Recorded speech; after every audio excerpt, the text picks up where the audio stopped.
What's up, everyone? Today we're checking out another Alex Bale video. This is called the Magic School Bus Doppelgänger Theory.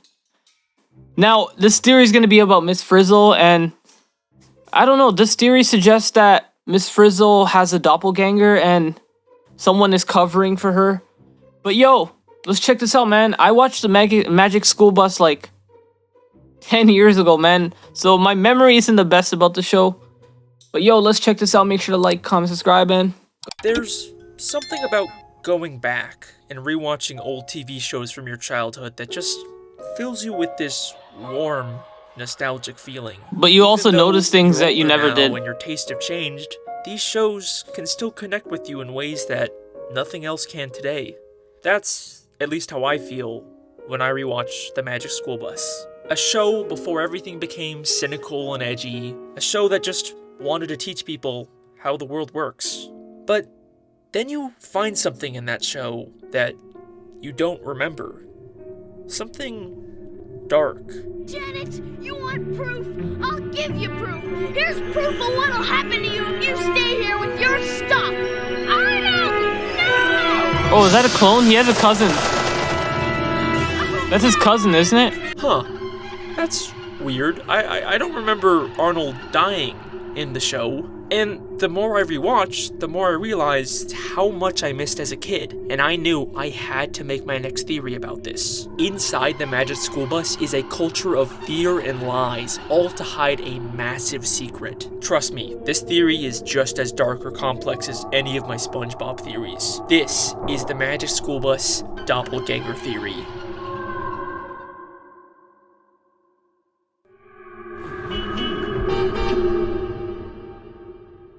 The Magic School Bus is an animated educational kids show that aired from 1994 to 1997 and later got rebooted on Netflix in 2017. The reboot looks It follows Miss trash. Frizzle and her class of 4th grade students as they use the Magic School Bus to go on crazy field trips to places like outer space, inside the human body, and traveling back in time, all to learn about how the world works. Like a lot of you, I watched it in school growing up, but it wasn't until recently that I started to question some things about the show. Like, do the parents know that their kids are regularly going on these dangerous, life-threatening expeditions? And how is Arnold still alive after taking off his helmet in space?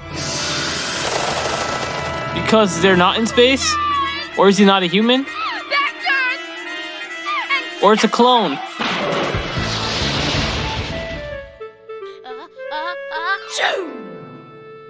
Thanks, Janet. Oh, he just got a cold after being exposed to the freezing vacuum of space. That's it. Something seems wrong here. But wait, before we even begin to question the logic of the show, we have to ask if there's even anything here worth theorizing about. I get this comment all the time. It's just a kid's show. And you're right. When it comes Everyone to most kid says shows, that. there's usually no internal logic to how or why things happen. And it would be pointless to try and make a theory about it. Except, here's the thing that sets the Magic School Bus apart from most kid shows. The show itself is constantly pointing out and questioning its own logic. It does this at the end of every episode during something called the producer segment. At the end of every episode, a character known as the producer for the Magic School Bus TV show shows up and answers questions from the fans. Oh yeah! Hello. Hi, you work on the Magic School Bus show, right? You bet, I'm the producer. That's right, just like SpongeBob, the Magic School Bus breaks the fourth wall and acknowledges the fact that it's a TV show. Except, the Magic School Bus does it in a very interesting way. At first I thought this character was supposed to be an animated stand-in for the actual real-life producer of the show, but the producer doesn't talk about the show like it's animated. He talks about it like it's a live-action production. How come there was only one kind of bat on your show? There are almost 1,000 different kinds, you know. Well, those kind of bats were banned from the set. In fact, everyone talks about it like it's a live-action TV show. Is this the bakery where they filmed that Magic School Bus show? Yes. What we are seeing here is not the actual producer of the PBS animated Magic School Bus show. We are seeing a fictional producer character for an in-universe live-action TV show inside of the real-life animated Magic School Bus show. It's confusing, I know. Think of it like a mockumentary where the filmmakers are just as much a part of the story as the characters. So, just like my SpongeBob television theory, everything we see in the show is being filmed by in-universe cameras, and everything that happens is just scripted for the purposes of creating an educational live-action TV show. Since when can a bus shrink and sprout legs like a bullfrog? Since the scriptwriter wrote it in for the purposes of this episode. You Interesting. didn't believe the part where the kids got so close to the volcano. It's television. We all know real kids don't go inside volcanoes. And another thing, if an astronaut ever does make it to Pluto, she'd better not take her helmet off. You think they'd end up with more than a cold, huh? She'd end up a block of ice, or worse. None of the characters actually go to space or travel through time. There's no real danger or magic involved. In the canon of the show, everything we see is fake. And this isn't even a Truman Show situation where the main characters are unaware they're being filmed. The kids actually sometimes show up or call in on the producer segment and talk as if they know about the show. Watching that show, you'd think So they that know night they're in the lasted show. 5 seconds. Oh, well, we were a little short on time. So, that pretty much answers every possible question I could have about this show, right? Like, anything weird or dark I find can just be explained away by it being scripted by the showrunners. And I almost gave up on making this theory because of that. Until I realized that's exactly what the Magic School Bus wants us to think. Seatbelts, everyone! The cover-up. In Season 2, Episode 3, The Busasaurus, the class travels back in time on the Magic School Bus to visit the dinosaurs. During the episode, they keep track of which dinosaurs only ate plants with this chart. But when they go back to the present, we don't see the class take the chart with them. Just like the end of every episode, they have a producer segment, this time with a guest star from the show, and they clarify none of the magic they showed was real. So no one's ever traveled back in time and seen real dinosaurs. Absolutely not. Time travel is impossible. But it's what happens at the very end of this segment that changes everything. Oh, but of course it's not. Wait, what's he up to? How could they find the dinosaur chart buried underground if the time travel wasn't real? This directly contradicts what the producers are constantly saying about the show. And this happens all the time in the producer segments. Which reminds me why I called in the first place. Yes? I'm still waiting for someone to get that pile of litter off my planet. Everybody knows there's no such thing as ghosts. You could never use gum for bungee jumping, not in a million years. I wish you guys would stick to the facts. It took water more So it's than contradicting 15 itself. million years to carve out the Grand Canyon. About as long as it's going to take you to freeze that water.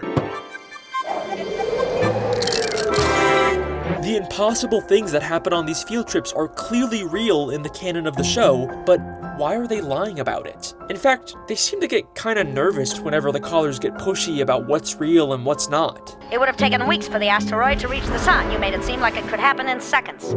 Well, we had to fake it. And Ms. Frizzle must be magic. Why do you say that? What was that?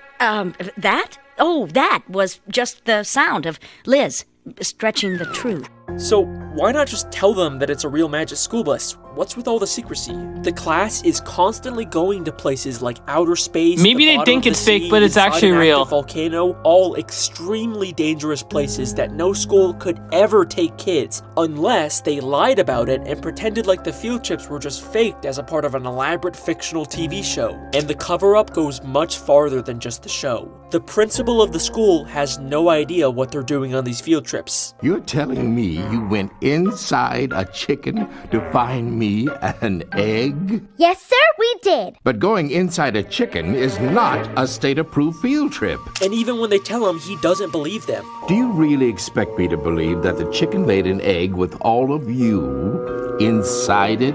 And even the parents don't know what's going on. And now, live from the throne. Ralphie, that little girl looks just like your friend Wanda. Who, her? No. Wanda's much, shorter. Ralphie, I know that guilty look. What's going on? Nothing, Mom. I think they're supposed to lie to their Oh, parents. I'm sure they were just hanging around. Right, Ralphie? Right, Miss Frizzle. It's never explicitly stated in the show, but if you pay attention, it's clear that these field trips are a massive secret, and the kids are actively helping hide it. But Miss Frizzle, we can't let Mr. Junket know the bus is magic. He can't know what he can't see. But why? I could see why the producers are hiding the secret, but why are the kids in on it? Maybe it's just because they love the field trip so much, and they know that if the secret got out, they wouldn't be able to go on them anymore. But That's true. I think there might be something more going on here. In the very first episode of The Magic School Bus, Arnold brings his cousin Janet to visit his school, and she mentions that Arnold told her all about the field trips they go on. Arnold told me all about your field trips, Dorothy Ann. What did he say? Look at their reactions to hearing this. They are terrified of someone else knowing the truth. Now, I've already shown you that clip of Arnold taking off his helmet and freezing in space, but I didn't show you why he did it. Throughout the entire episode, Janet is trying to collect proof to prove that she went to space. And in order to convince Janet not to bring back incriminating evidence, Arnold does this. There's no way I'm going home without my stuff. It's proof. Nobody will believe me without it. Janet, you want proof? I'll give you proof. Here's proof of what'll happen to you if you stay here with your stuff.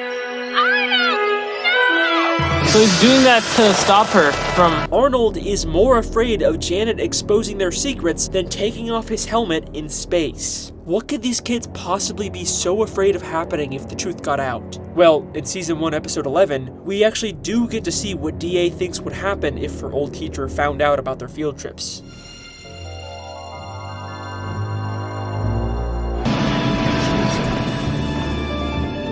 Mr. C-Flat, I'd like you to meet... Take chances, make mistakes, get messy! What in the world? Did anything like this at our old school? Holy shit. It's Miss Frizzle. They're all afraid of Miss Frizzle. Miss Frizzle may seem like this quirky, fun, eccentric teacher, but she is constantly manipulating these kids into being afraid and totally obedient. In episode 2, Arnold asked Miss Frizzle if he could skip the field trip. Miss Frizzle, I'd really love to go on a field trip, but I've got this weird feeling. Well, Arnold, I do need a volunteer to stay behind. She casually says he can stay behind, but then without telling him, they shrink down and go inside of Arnold for their field trip. When he's not looking. At the end of the episode, they tell Arnold they were inside of him, and after this horrifying realization sets in, he says this. You went inside? As if he doesn't know their trips are that Miss crazy. Frizzle, no matter what, I'll never miss another field trip. Never, ever, ever. So it's a lesson. The message Miss Frizzle is sending is clear. If you disobey or try to miss a field trip, there will be consequences. And if you don't believe me, in the very next episode, the exact same thing happens. In this episode, Ralphie gets sick and his mom tells him he has to miss school, but Ralphie vehemently tries to fight it. It's my opinion, as your mother, and as a doctor, that you have a fever, which means you are sick, which means you are going back to bed. But Mom! Seems kinda weird, right? Usually kids love to miss school, especially a slacker, goofball character like Ralphie. But no, he knows there will be consequences if he misses a field trip. And as expected, the class goes to his house, shrinks down, and goes inside of him. It's like an unspoken rule of the class. If you miss a field trip, you will become the field trip. There is a culture of fear and lies in the classroom, and Miss Frizzle is at the heart of all of it. No matter what, you must keep her secrets and continue going on these dangerous field trips, even if there's risk of getting hurt or worse. Which brings me back to my original question. How did Arnold actually survive after taking off his helmet in space? What if I told you he didn't? And the Arnold we see after this is not the same. You telling me he's dead? Please let this be a normal field trip.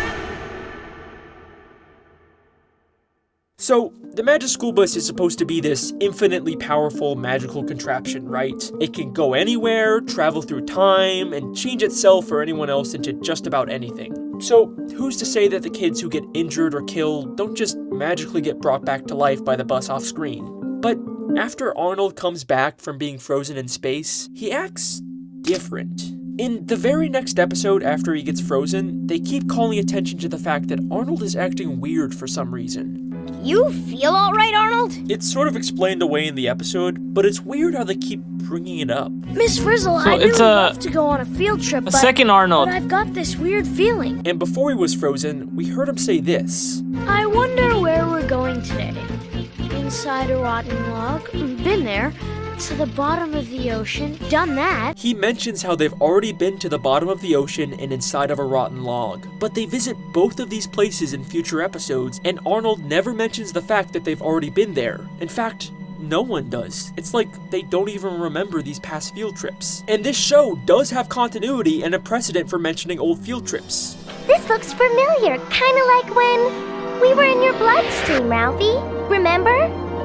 There's something really strange going on with these kids, but for the longest time, I couldn't figure out what it was. And then I discovered something. Something so impossible and confusing that when I saw it, it honestly gave me chills. In episode 2, the magic school bus shrinks down and goes inside of Arnold to learn about the digestive system. But there's something inside of Arnold that made me question everything about this show. Something that I guarantee you wouldn't normally notice. Are you ready? Let me play the clip for you. The esophagus. It's where your food goes after you swallow. Miss Frizzle, what are you doing? Did you see it? Let's slow it down a bit.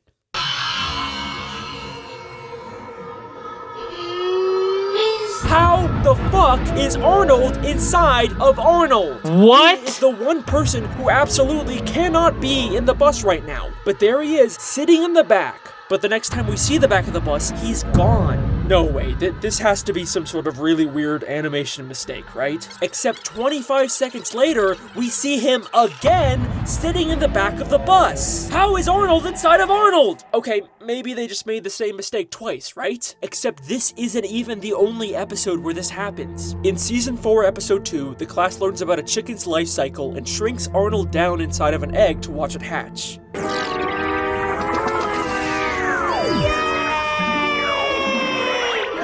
While they're waiting for it to hatch, the rest of the class goes to talk to the principal in his office, without Arnold. Except for a single shot, we can see Arnold in the office, even though he's supposed to be inside of the egg. And just like last time, he immediately disappears as soon as we cut back to where he was standing. Who is this second Arnold who keeps appearing in places it's a cover-up. he shouldn't be? And that's when it all made sense. The magic school bus doesn't bring dead kids back to life. They replace them with identical clones. Or, how I like to call them, doppelgangers.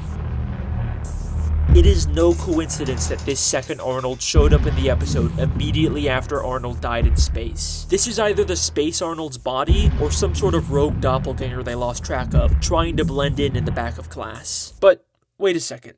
Can the magic school bus even create clones of living things? Like, it seems like the magic school bus can do anything, but we never actually see it duplicate or create something from scratch. It only ever changes things. It can turn a student into a fish, but it never creates a fish out of nothing. Trust me, I have looked everywhere in both this show and the reboot, and there is no evidence the bus can create life. But that's only because I was looking in the wrong place. Miss Frizzle's classroom is absolutely full of dioramas of human body parts. An eye, a foot, an ear, the human skeleton. But if you pay close attention to these background objects, you'll realize they're not dioramas. They constantly move and blink as if they're alive, and the only possible explanation is that they were created by the magic school bus. Meaning it is totally possible for the bus to grow these doppelgangers to replace the students. Every time a student dies on a field trip, they have the perfect solution to cover it up. But how often could they possibly need to do this? Yeah, the kids regularly put themselves in danger, but the closest we get to an on-screen death was Arnold taking off his helmet, and that's only one episode. Well, remember, the show itself is an unreliable narrator. They're obviously gonna cut out or recontextualize anything that could expose them. But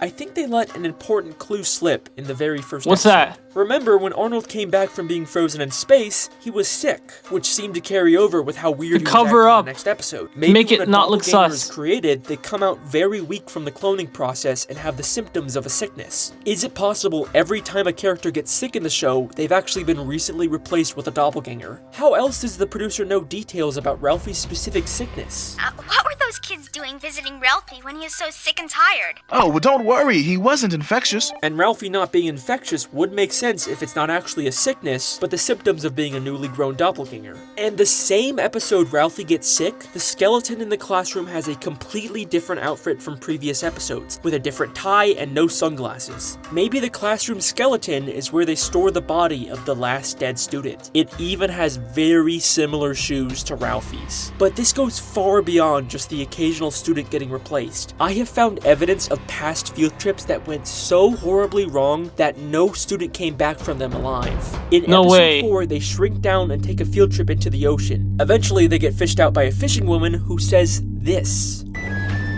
Nope. Already have a bus. Look out!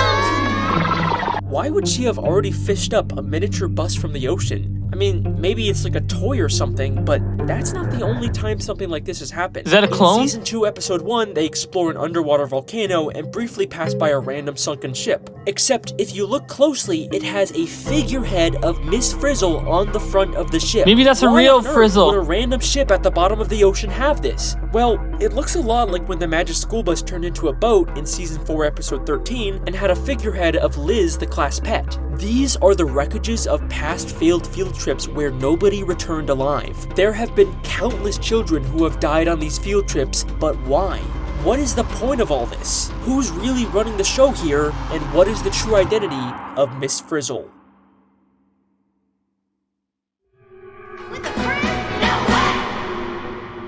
Dude, this is crazy. The Magic School Bus TV show is run by the producers we see at the end of every episode. You bet, I'm the producer. One of them. There's 2 characters who have been called so there producers might be of the many show, and we never find out their names or where they came from. But do they look familiar at all to you? They have a very similar appearance to Tim and Wanda. Maybe they're adults. Possible the producers are actually the original students who survived all these years. And the similarities go far beyond just their appearances. The male producer is seen working on a bee farm that we've never seen before, but Tim mentions in Season 3, Episode 1, that his grandpa owns a bee farm. I've been delivering honey from my grandpa's bee farm all summer. Maybe the producer is working on his grandfather's farm. And just like how the producer works on storyboards, we see Tim working on his comic books. The female producer has a big plush frog in her office, and we know Wanda used to have a pet frog that she loved. You know, Miss Frizzle, I was really glad when you said I could bring my best friend Bella the bullfrog to school. In fact, in Season 1, Episode 5, Wanda has to let her pet frog go to live a happier life in the wild, and we see the producer rewatch this scene and cry. Bye, Bella. I know you're going to have a good life here, but I am going to miss you.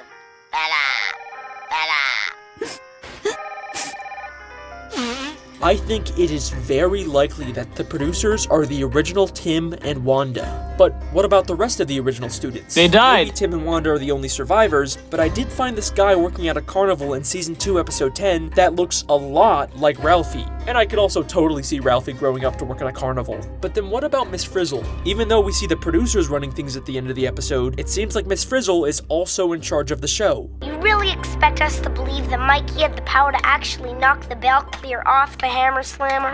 Just between us, we had a story conference about that, and it was Miss Frizzle's idea. But we know nothing about Miss Frizzle's past, and obviously she doesn't resemble any of the kids like the producers do. I mean, the closest comparison we have is Arnold with their similar hair color, but obviously Arnold is male and Miss Frizzle is female. That's true. And that's what I thought too, until I discovered transgender Pickle Theory. Pickle Theory is not a theory I created, it's something I discovered while researching for this video. It stems from this weird moment in Season 2, Episode 7 with Miss Frizzle. Whoa! There's a ton of pickles in here! You caught me, Ralphie. Oh, I have a private and powerful passion for pickles. Even if I told you the context of this episode, this moment wouldn't really make sense. Miss Frizzle just has a secret closet full of pickles and a private and powerful passion for them for some unexplained reason. But this is where Pickle Theory comes in. To understand Pickle Theory, you need to understand that there's a common medication used in hormone therapy for trans women that has the side effect of making you crave sodium. And pickles are very salty, so they've become a common snack in the female transgender community. And Pickle Theory states that this weird moment with Miss Frizzle admitting to a private craving for pickles is a hint about her actually being a transgender woman. And I think it's a cool theory, but probably not enough evidence to win me over yet. And even if it is true, there's definitely not enough evidence to say Miss Frizzle is the original Arnold. I mean, she doesn't even wear glasses like him. But then I watched Season 4, Episode 10, where we actually get to see inside of Miss Frizzle's house for the very first time. And there's I found glasses. a picture on her wall that is going to blow your mind. A picture of someone who looks a lot like a female version of Arnold, right down to the yellow and white shirt and glasses. I think this is what Miss Frizzle looked like as a kid. Either she's transgender, or the cloning process can just create different gender versions of characters, but whatever it is, you can't tell me this doesn't make it seem like Frizzle is a female version of Arnold. Even her name, Miss Frizzle, sounds fake. It sounds like something she just made up because she has frizzy hair, a trait that she shares with Arnold. All of the people running the Magic School Bus show are the original versions of the students, creating doppelgangers of themselves and forcing them to go on dangerous field trips. But why? What is this all for? To make the Magic School Bus TV show and educate the kids of the world. And make some money. God damn it, it worked. Is this the Magic School Bus? Magic School Bus? Magic School Bus? Look how many kids are trying to call them. Magic School Bus? Magic School Bus? Magic School Bus? I want the Magic School Bus! I want the Magic School Bus! In this universe, everyone knows about the Magic School Bus. It is a massive success. If you want to educate the world, then in the words of Miss Frizzle, you have to take chances, make mistakes, and get messy. Get very, very messy.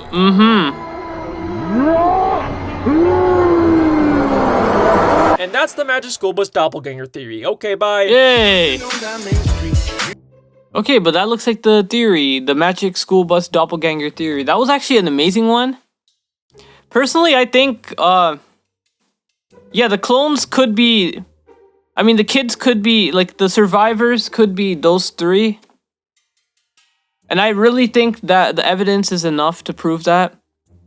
But yo, this is crazy, man. I think they made this TV show to profit off. Personally, I think that's the reason why they made this TV show, but let me know what you guys think. Don't forget to like the video, comment below, subscribe to the channel, and I'll see you guys next time. Peace.